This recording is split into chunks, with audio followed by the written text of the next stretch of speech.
Assalamualaikum warahmatullahi wabarakatuh. Kelompok 4 ingin menjelaskan tentang sediaan emulsi omega-3 fish oil. Ini adalah nama anggota kelompok 4 yang terdiri dari Asfarina Mardatila, Rinda Alfiani, Nur Aisyah, Faisal, Susan, Putri Amelia, Putri Nadifa, Gadis Dwi, Abia Abimayu, Khairul Nisa, Ditania Cindy, Azizah Nur Aini Putri. Pembahasan yang akan kita bahas yaitu bahan nutra yang digunakan, latar belakang pemilihan bentuk sediaan, nilai kebaruan produk, tujuan pembuatan produk, komposisi dan fungsi setiap bahan, peralatan produksi dan instrumen analisis, tahap pembuatan produk akhir, desain kemasan dan pelabelan, desain rencana registrasi produk, dan estimasi biaya produksi, serta komersialisasi. Yang pertama, review umum bahan nutraseutika yang digunakan. Omega-3 atau fish oil. Omega-3 fish oil atau omega-3 yang berasal dari minyak ikan. Omega-3 yang banyak terkandung di dalam minyak ikan adalah EPA dan DHA. Bermanfaat pada pencegahan aterosklerosis, serangan jantung, depresi dan kanker jika dikonsumsi dalam jumlah yang cukup. Sifat-sifat kimia omega-3 fish oil mudah teroksidasi oleh udara, mudah terhidrolisa atau bersifat asam, dapat tersabunkan dan berpolimerisasi, sedangkan sifat-sifat fisikanya mempunyai berat jenis yang lebih kecil daripada berat jenis air, membiaskan cahaya dengan sudut yang spesifik, mempunyai derajat kekentalan tertentu dan berwarna kuning emas. Ini adalah struktur kimia dari DHA dan EPA. Selanjutnya adalah latar belakang pemilihan sediaan produk. Menurut Farmakopeia edisi 4, emulsi adalah sistem dua fase yang salah satu cairannya terdispersi dalam cairan yang lain. Dalam bentuk tetesan kecil, stabilitas emulsi dapat dipertahankan dengan penambahan zat yang ketiga yang disebut dengan emulgator atau emulsifying agent. Tujuan pembuatan emulsi yaitu menutupi rasa yang tidak enak pada obat, memudahkan proses pencernaan dan memudahkan dalam pemakaian. Selanjutnya, nilai kebaruan produk. Penelitian mengenai kualitas minyak ikan telah dilakukan sebelumnya, antara lain mengenai kualitas minyak ikan komersial yang beredar di Selandia Baru, mengenai kualitas minyak ikan komersial di Amerika. Karakteristik dan modifikasi minyak ikan telah dilakukan dari berbagai jenis ikan, di antaranya adalah sarden, swangi, dan patin, hingga karakteristik minyak ikan komersial dari Jawa Tengah. Kestabilan minyak ikan perlu diketahui untuk menentukan kualitas minyak selama penyimpanan. Pengujian stabilitas menunjukkan sejauh mana suatu produk tetap dalam batas yang ditentukan sepanjang periode penyimpanan dan penggunaannya berdasarkan sifat dan karakteristik saat pengemasan. Penelitian mengenai kestabilan minyak ikan telah dilakukan sebelumnya, antara lain analisis kestabilan minyak ikan sarden, kestabilan kapsul minyak ikan lele, kestabilan minyak ikan terhadap suhu berbeda, dan proses mikrokapsul minyak ikan. Tujuan pembuatan produk. Tujuan dari pembuatan produk ini, EPA dapat memperbaiki sistem sirkulasi dan dapat membantu pencegahan penyempitan dan pengerasan pembuluh darah dan pengumpulan keping darah. Secara ilmiah, telah diakui pentingnya minyak ikan dalam nutrisi dan pencegahan berbagai macam penyakit. Selanjutnya, komposisi dan fungsi setiap bahan. Yang pertama ada minyak ikan, berfungsi sebagai zat aktif, gliserin berfungsi sebagai pengental, gom arab berfungsi sebagai emulgator, santan gam berfungsi sebagai pengental, DHT berfungsi sebagai antioksidan, sakarin berfungsi sebagai pemanis, essence berfungsi sebagai pewarna dan perasa, natrium benzoat berfungsi sebagai pengawet, aquades berfungsi sebagai pelarut. Peralatan produksi dan instrumen analisis. Yang pertama ada planetary mixer. Planetary mixer merupakan alat yang digunakan untuk pencampuran bahan emulsi yang telah ditimbang sebelumnya. Pencampuran bahan emulsi sesuai dengan fasenya. Yang kedua ada filling machine. Digunakan ketika semua bahan telah tercampur merata. Semua bahan yang telah tercampur dimasukkan ke dalam kemasan sesuai ukuran dan takaran yang sesuai. Lalu dan sama rata. Ada capping. yaitu alat yang digunakan untuk menutup kemasan yang telah terisi oleh sediaan. Penggunaan alat ini untuk memastikan penutupan kemasan tertutup dengan rapat. Selanjutnya ada labeling machine, digunakan untuk memberi label pada kemasan yang telah terisi dan tertutup rapat. Selanjutnya untuk menganalisis omega-3 fish oil dapat digunakan chromatografi gas. Scott emulsion, contoh sediaan jadi yang termasuk dalam sediaan emulsi yaitu Scott emulsion yang mengandung omega-3 fish oil. Penjelasan tentang chromatografi gas. Pada instrumen ini, kolom yang digunakan adalah RTX-5 diphenyl dimetil polisiloksan sebagai padatan penyangga, panjang 30 m, diameter 0,25 mikrometer. Suhu injektor diatur 240 derajat Celcius. Suhu detektor 28 derajat Celcius dengan gas He sebagai pembawa. Suhu kolom awal diatur 140 derajat Celcius, ditahan selama 2 menit. Kemudian dinaikkan dengan laju konstan 4 derajat Celcius per menit hingga dicapai suhu 260 derajat Celcius, yang kemudian ditahan selama 2 menit.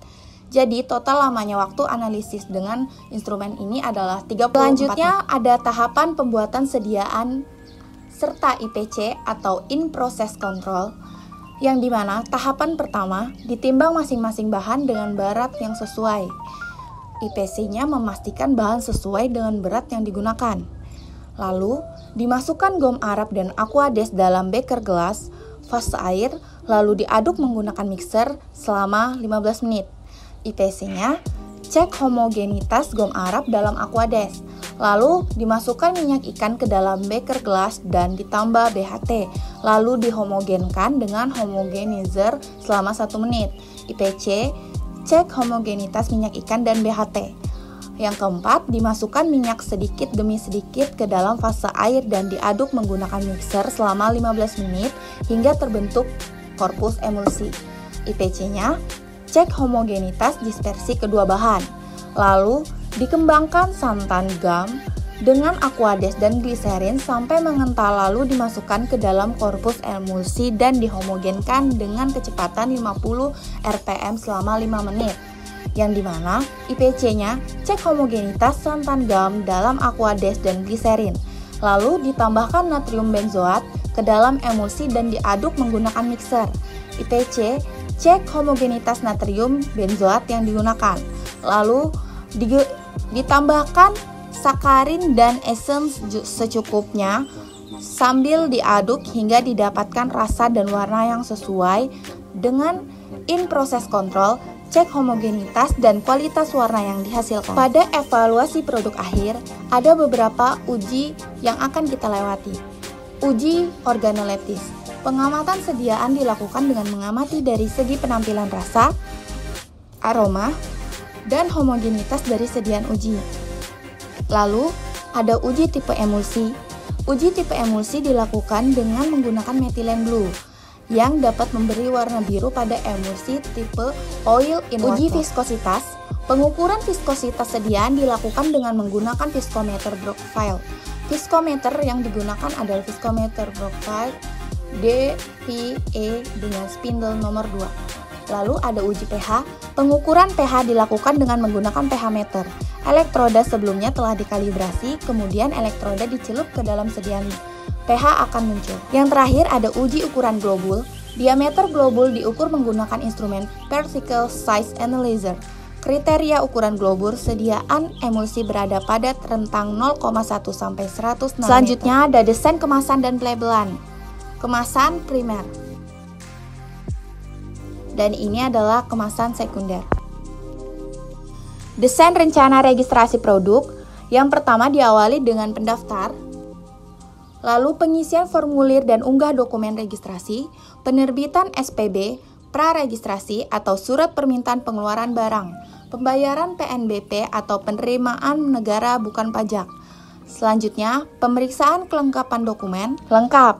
Jika tidak lengkap, akan ditolak. Selanjutnya, penerbitan SPB registrasi, input dan menyerahkan persyaratan mutu, pembayaran PNBP, registrasi, masukan tambahan data, Lalu evaluasi berkas registrasi, setelah itu diterima, ditolak jika surat penolakan, surat NIE atau nomor izin edar, dan yang terakhir adalah penyampaian izin edar atau pengambilan SK persetujuan pendaftaran. Selanjutnya, ada fungsi produk.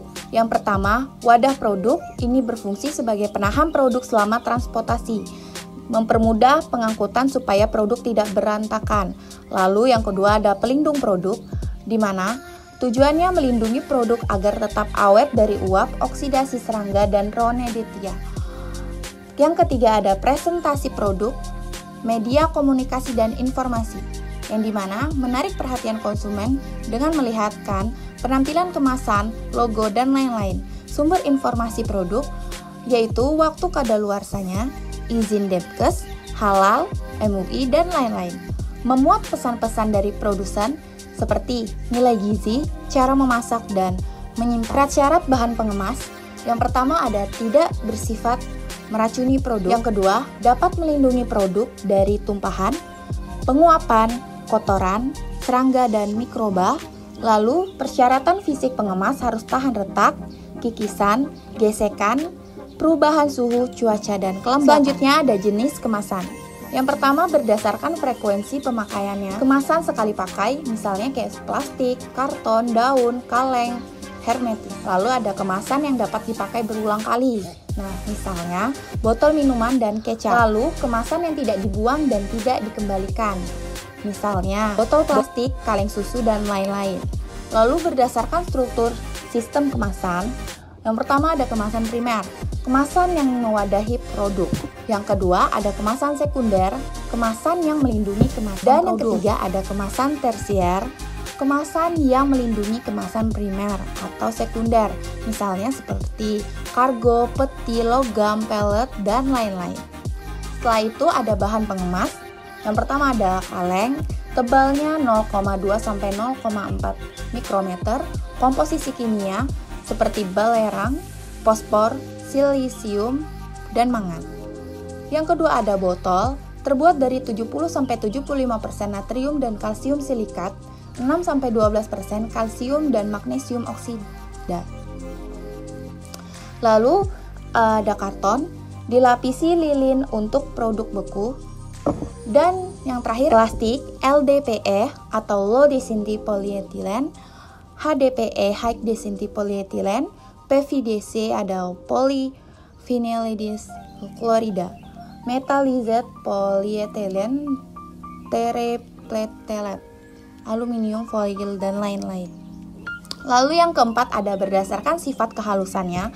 Yang pertama ada elastis, plastik, kertas, foil, dan lain-lain. Yang kedua ada kaku, keras, dan tidak lentur, kaca, gelas, logam, kayu, dan lain-lain. Dan yang ketiga ada semi kaku atau semi fleksibel seperti botol plastik. Selanjutnya ada kualitas produk setelah dikemas. Yang pertama ada pengujian organoleptik, yang kedua ada indikator kesegaran, yang ketiga tes kadar histamin, dan yang keempat tes residu dan kontaminan, pengujian mikrobiologi, tes parasit, dan tes produk perikanan beracun. Lalu ada pula syarat isi kemasan, nama produk, bahan yang digunakan, nama UMKM atau industri sebagai produsen, nomor IRT oleh Dinas Kesehatan setempat, moto, brand atau merek, masa kadaluarsa, berat produk, label halal ditetapkan oleh MUI dan BPOM, informasi gizi yang diperoleh dari hasil analisis di laboratorium yang terakreditasi.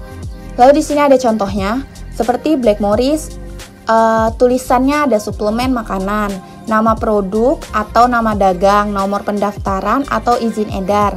Suplemen kesehatan yang beredar di Indonesia harus memiliki nomor pendaftaran atau nomor izin edar. Terdiri dari 2 huruf dan 9 digit angka, arti kode huruf. SD, suplemen kesehatan produksi dalam negeri. SI, suplemen kesehatan produksi impor, dan SL, suplemen kesehatan lisensi. Lalu ada pun pengecekan dari NIE, suplemen kesehatan. Yang pertama ada khasiat dan kegunaan, komposisi dan dosis pemakaian, bobot, isi atau jumlah tiap wadah, tanggal kadaluarsa, nomor kode produksi, Nama industri dan alamat, minimal nama kota dan negara Indonesia. Untuk produk lisensi harus dicantumkan juga nama dan alamat pemberian lisensi. Lalu ada cara penyampaian, kontraindikasi, efek samping, interaksi, peringatan atau perhatian bila ada, informasi khusus bila ada. Selanjutnya, estimasi biaya produksi dan komersialisasi produk. Nah, yang pertamanya ada bahan dan biayanya. Seperti minyak ikan dengan biaya 90.000, seperti gliserin dengan biaya 30.000. Alat dan biaya. Yang pertama ada planetary mixer dengan biaya 6.874.000. Komersialisasi produk. Di sini ada 6 tahap proses pengembangan produk. Yang pertama ada gagasan produk. Pengembangan produk dimulai dengan pencarian gagasan bagi produk-produk baru.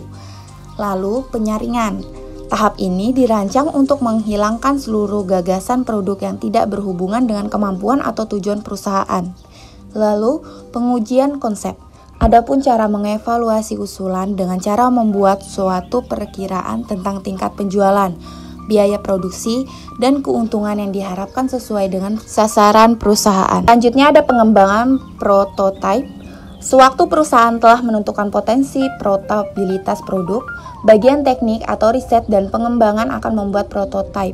Prototipe ini dapat menjadi sangat mahal yang seringkali memerlukan peralatan dan pengembangan komponen yang ekstensif. Selanjutnya ada pengujian produk dan uji pemasaran. Dengan menggunakan hal-hal yang dipelajari dari prototipe, perusahaan menjalankan produksi yang terbatas. Dan yang terakhir ada komersialisasi. Jika hasil uji pemasaran positif, perusahaan akan memulai produksi dan pemasaran berskala penuh. Komersialisasi yang bertahap, yang bertujuan menyebarkan produk tersebut ke daerah yang semakin luas, mencegah ketegangan yang semestinya tidak perlu terjadi pada kemampuan produksi awal. Sebaiknya, keterlambatan dalam komersialisasi dapat memberikan kesempatan bagi perusahaan lain untuk mengeluarkan produk saingan. Pada tahap komersialisasi ini, perusahaan telah mendapatkan gambaran yang cukup jelas mengenai prospek yang akan dihadapi oleh produk. Sebelum memasarkan produk tersebut, terdapat 4 hal yang harus diputuskan, yaitu kapan waktunya. Perusahaan harus mencari waktu yang tepat untuk meluncurkan produk tersebut. Selanjutnya, strategi geografis, di mana perusahaan harus memutuskan apakah akan memasarkan produk secara regional, nasional, dan internasional.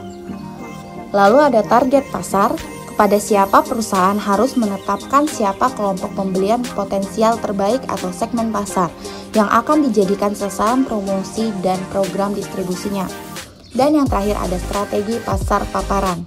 Bagaimana perusahaan harus menyusun suatu rencana kegiatan yang akan dilaksanakan di pasar. Ini adalah daftar pustaka yang kami gunakan. Selesai sudah penyampaian dari kelompok 4. Jika ada salah kata dalam penyampaian, kurang lebihnya kami mohon maaf. Wassalamualaikum warahmatullahi wabarakatuh.